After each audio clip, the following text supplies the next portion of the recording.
Hello guys, কেমন আছো? আশা করি খুব ভালো আছো, সুস্থ আছো। তো দেখো, আমি আজকে আর একটা রেসিপি নিয়ে তোমাদের সামনে চলে আসলাম। তো এটা কি রেসিপি আমি তোমাদেরকে বলছি। আর এদিকে দেখো, আলুটা না লাল লাল করে ভেজে নেবো। আর এদিকে দেখো এটা মসুর ডাল বেটে বড়া বানিয়েছি, ঠিক আছে? ডালের বড়া দিয়ে বানাবো তরকারি। তো বড়াটা না স্কিপ করেছি, তোমাদের সাথে শেয়ার করলাম না, অনেকটা লং হয়ে যায় ভিডিওটা, তাই। তো দেখো বন্ধুরা, এইদিকে না আলুটাকেও ভেজে নিয়েছি, এখন আলুটাকে তুলে নেব। আর বানাবো ডালের বড়া দিয়ে তরকারি বানাবো, ঠিক আছে? তো গাইস দেখো, আমি যে আলুটা ভেজেছিলাম না, অনেকটাই তেল আছে, তো আর আলাদা করে তেল দিতে হবে না। তো এটার মধ্যেই আমি তরকারিটা বানাবো, ঠিক আছে? তো ফোড়নে দিয়ে দিব এই যে দেখো কেটে রাখা পেস্টটাকে। তো দেখো দিয়ে দিয়েছি, পেস্টটাকে দিয়েছি। এখন দিয়ে দিব রসুন।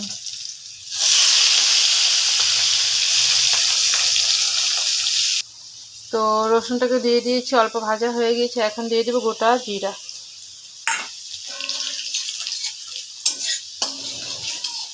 আর এদিকে দিয়ে দেবো ভেজে রেখেছিলাম যে আলুটাকে দিয়ে দেবো।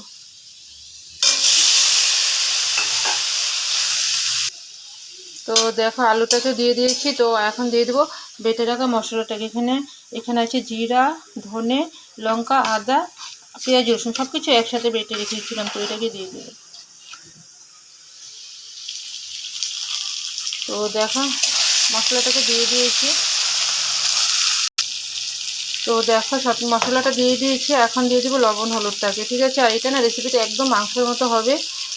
আর এভাবে খুব ভালো লাগে ডালে বড়া বানিয়ে তরকারি। তো আজকে আমিও করলাম। তো দেখো লবণ হলুদটাকেও দিয়ে দিয়েছি। তো এখন ভালো করে কষাতে হবে। আর এদিকে দেখো গরম মশলাটাকে বেটে নিয়েছি, দেখো। আর এদিকে দেখো বড়াগুলি কি সুন্দর করে ভেজেছি, দেখো কত এমনি এমনি হয়েছে, দেখো। আর এদিকে ভালো করে আলুটাকে কষাতে হবে মশলাটার সাথে। আর সুন্দর একটা ফ্লেভার আসবে কষাতে কষাতে। আর এটা না বেশি ঝোল করবো না, ঠিক আছে?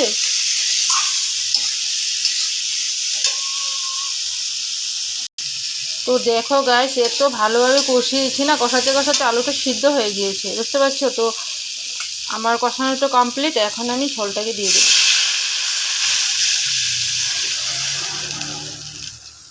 তো দেখো ঝোলটাকে দিয়ে দিয়েছি। বললাম না বেশি ঝোল করব না, তাই।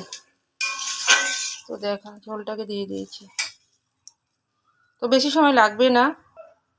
তো গাইস দেখো কালারটাই দেখো কত সুন্দর হয়েছে কালারটা, তাই না?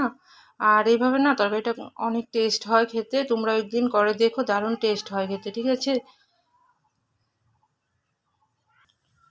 তো গাইস দেখো এদিকে না তরকারিটা উতল চলে আসছে। তো এখন না আমি বড়াটাকে দিয়ে দেবো। তো বড়াটা যে বানিয়েছিলাম, এখন না বড়াটাকে দিয়ে দিচ্ছি। তো দেখো দেখো গাইস, আর আমি এখানে না গরম মশলাটা অ্যাড করব, তোমরা চাইলে না স্কিপ করতে পারো, ঠিক আছে? তো দেখো গাইস, আমার তরকারিটা প্রায় না হয়ে আসছে। আর অল্প সময় লাগবে, আমি বললাম না তোমাদেরকে তাড়াতাড়ি হয়ে যাবে। আলুটা না যখন কষাচ্ছিলাম তখনই সিদ্ধ হয়ে গেছিলো, ঠিক আছে? আর ঝোলটা বেশি শুকাবো না, তো বড়াটা আছে না, ঝোলটা একদম পরে শুকিয়েই যাবে একদম, তাই অল্প ঝোল ঝোলই রাখবো। আর এদিকে দেখো এটাও বানাবো।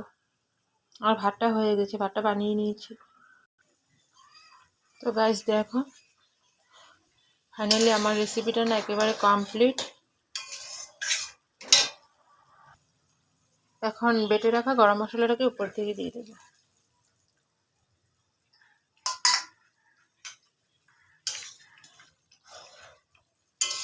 আর ঝোলটা না থাকবে না, ঝোলটা না শুকিয়ে যাবে, কেন কি আলু আছে, ডালের বড়া আছে, তো তাই না ঝোলটা আরও শুকিয়ে যাবে।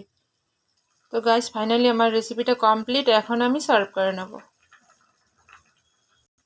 তো দেখো তোমরা, ডালের বড়া তরকারিটা একেবারে কমপ্লিট। আর নেক্সট আর একটা ব্লগ নিয়ে আসার চেষ্টা করবো তোমাদের সামনে। আর তোমরা না খুব ভালো থেকো, সুস্থ থেকো। Tata, bye bye, love you all.